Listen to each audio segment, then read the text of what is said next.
மாற்கு நற்செய்தி 9ஆம் அதிகாரம். மேலும் அவர் அவர்களிடம், இங்கே இருப்பவர்களுள் சிலர் இறையாட்சி வல்லமையோடு வந்துள்ளதை காண்பதற்கு முன் சாக மாட்டார்கள் என உறுதியாக உங்களுக்கு சொல்கிறேன் என்றார். 6 நாட்களுக்கு பின்பு இயேசு பேதுருவையும் யாக்கோபையும் யோவானையும் அழைத்து ஓர் உயர்ந்த மலைக்கு அவர்களை மட்டும் தனிமையாக கூட்டிக் கொண்டு போனார். அங்கே அவர்கள் முன் அவர் தோற்றம் மாறினார். அவருடைய ஆடைகள் இவ்வுலகில் எந்த சலவைக்காரரும் வெளுக்க முடியாத அளவுக்கு வெள்ளை வெளியென ஒளி வீசின. அப்போது எலியாவும் மோசேயும் அவர்களுக்கு தோன்றினர். இருவரும் இயேசுவோடு உரையாடி கொண்டிருந்தார்கள். பேதுரு இயேசுவை பார்த்து, ரபி, நாம் இங்கேயே இருப்பது நல்லது. உமக்கு ஒன்றும் மோசேக்கு ஒன்றும் எலியாவுக்கு ஒன்றுமாக 3 கூடாரங்களை அமைப்போம் என்றார். தாம் சொல்வது என்னவென்று அவருக்கு தெரியவில்லை. ஏனெனில் அவர்கள் மிகுந்த அச்சம் கொண்டிருந்தார்கள். அப்போது ஒரு மேகம் வந்து அவர்கள் மேல் நிழலிட, அந்த மேகத்திலிருந்து, என் அன்பார்ந்த மைந்தர் இவரே, இவருக்கு செவி சாயுங்கள் என்று ஒரு குரல் ஒலித்தது. உடனடியாக அவர்கள் சுற்றுமுற்றும் பார்த்தார்கள். தங்கள் அருகில் இயேசு ஒருவரை தவிர வேறு எவரையும் காணவில்லை. அவர்கள் மலையில் இருந்து இறங்கி வந்து கொண்டிருந்த போது அவர், மானிட மகன் இறந்து உயிர்த்தெழும் வரை நீங்கள் கண்டதை எவருக்கும் எடுத்துரைக்க கூடாது என்று அவர்களுக்கு கட்டளையிட்டார். அவர்கள் இவ்வார்த்தையை அப்படியே மனதில் இருத்தி, இறந்து உயிர்த்தெழுதல் என்றால் என்னவென்று ஒருவரோடு ஒருவர் பேசிக்கொண்டார்கள். அவர்கள் அவரிடம், எலியாதான் முதலில் வரவேண்டும் என்று மறைநூல் அறிஞர் கூறுவதேன் என்று கேட்டார்கள். அதற்கு அவர், எலியா முதலில் வந்து எல்லாவற்றையும் சீர்படுத்தப் போகிறார் என்று கூறுவது உண்மையே. ஆனால் மானிட மகன் பல துன்பங்கள் படவும் இகழ்ந்து தள்ளப்படவும் வேண்டுமென்று அவரை குறித்து எழுதப்பட்டுள்ளதே, அது எப்படி? ஆகவே நான் உங்களுக்கு சொல்கிறேன், எலியா வந்துவிட்டார். அவர்கள் தாங்கள் விரும்பியவாறெல்லாம் அவருக்கு செய்தார்கள். அவரை குறித்து மறைநூலில் எழுதியுள்ளவாறே அவை நிகழ்ந்தன என்றார். அவர்கள் மற்ற சீடரிடம் வந்தபொழுது பெருந்திரளான மக்கள் அவர்களை சூழ்ந்திருப்பதையும் மறைநூல் அறிஞர் அவர்களுடன் வாதாடுவதையும் கண்டனர். மக்கள் அனைவரும் இயேசுவை கண்டவுடனே மிக வியப்புற்று அவரிடம் ஓடிப்போய் அவரை வாழ்த்தினர். அவர் அவர்களை நோக்கி, நீங்கள் இவர்களோடு எதை பற்றி வாதாடுகிறீர்கள் என்று கேட்டார். அப்போது கூட்டத்திலிருந்த ஒருவர் அவரை பார்த்து, போதகரே, தீய ஆவி பிடித்து பேச்சிழந்த என் மகனை உம்மிடம் கொண்டு வந்தேன். அது அவனை பிடித்து அந்த இடத்திலேயே அவனை கீழே தள்ளுகிறது. அவன் வாயில் நுரை தள்ளி பற்களை நெரிக்கிறான். உடம்பும் விறைத்து போகிறது. அதை ஓட்டிவிடும்படி நான் உம் சீடரிடம் கேட்டேன். அவர்களால் இயலவில்லை என்று கூறினார். அதற்கு அவர் அவர்களிடம், நம்பிக்கையற்ற தலைமுறையினரே, எவ்வளவு காலம் நான் உங்களோடு இருக்க இயலும்? எவ்வளவு காலம் நான் உங்களை பொறுத்துக்கொள்ள இயலும்? அவனை என்னிடம் கொண்டு வாருங்கள் என்று கூறினார்.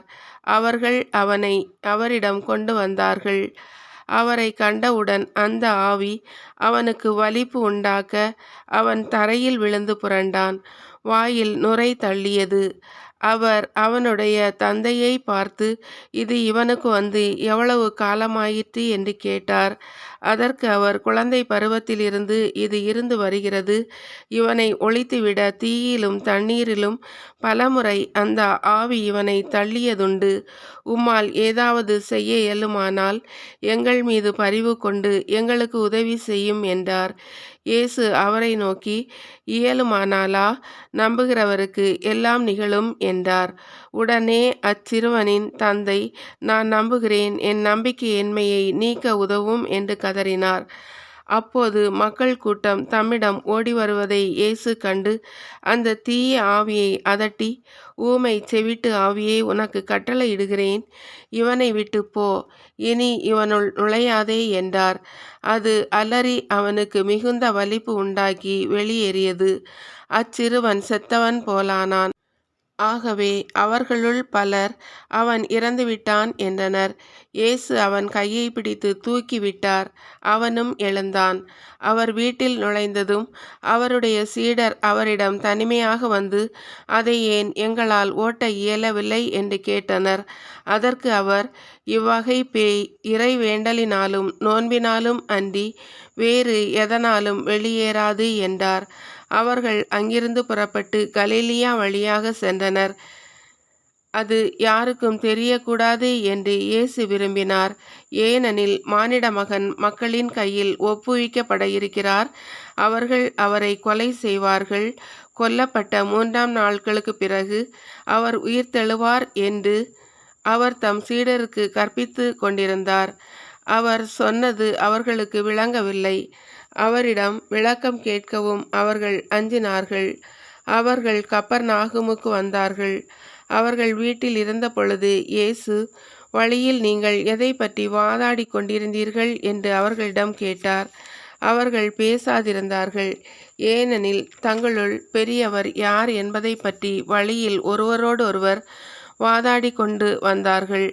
அப்பொழுது அவர் அமர்ந்து 12 கூப்பிட்டு அவர்களிடம், ஒருவர் முதல்வராக இருக்க விரும்பினால் அவர் அனைவரிலும் கடைசியானவராகவும் அனைவருக்கும் தொண்டராகவும் இருக்கட்டும் என்றார்.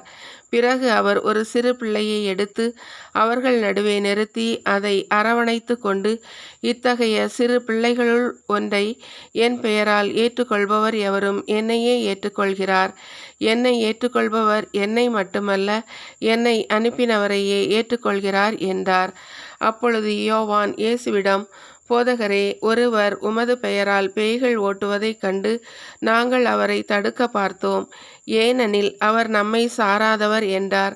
அதற்கு இயேசு கூறியது, தடுக்க வேண்டாம். ஏனெனில் என் பெயரால் வல்ல செயல் புரிபவர் அவ்வளவு எளிதாக என்னை குறித்து இகழ்ந்து பேச மாட்டார்.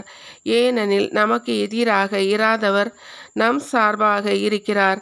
நீங்கள் கிறிஸ்துவை சார்ந்தவர்கள் என்பதால் உங்களுக்கு ஒரு கிண்ணம் தண்ணீர் கொடுப்பவர் கைமாறு பெறாமல் போகார் என உறுதியாக உங்களுக்கு சொல்கிறேன்.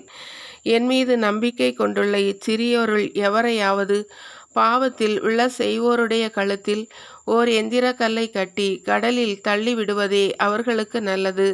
உங்கள் கை உங்களை பாவத்தில் விழச் செய்தால் அதை வெட்டிவிடுங்கள். நீங்கள் இரு கையுடையவராய் அணையாத நெருப்புக்குள் நரகத்திற்குள் தள்ளப்படுவதை விட கை கால்கள் ஊனமுற்றவராய் நிலை வாழ்வில் புகுவது உங்களுக்கு நல்லது. உங்கள் கால் உங்களை பாவத்தில் விழச் செய்தால் அதை வெட்டிவிடுங்கள். நீங்கள் இரு காலுடையவராய் நரகத்தில் தள்ளப்படுவதை விட கால் ஊனமுற்றவராய் வாழ்வில் புகுவது உங்களுக்கு நல்லது. உங்கள் கண் உங்களை பாவத்தில் விழச் செய்தால் அதை பிடுங்கி எறிந்து விடுங்கள். நீங்கள் இரு கண்ணுடையவராய் நரகத்தில் தள்ளப்படுவதை விட ஒற்றை கண்ணராய் இறையாட்சிக்கு உட்படுவது உங்களுக்கு நல்லது. நரகத்திலோ அவர்களை தின்னும் புழு சாகாது, நெருப்பும் அவியாது.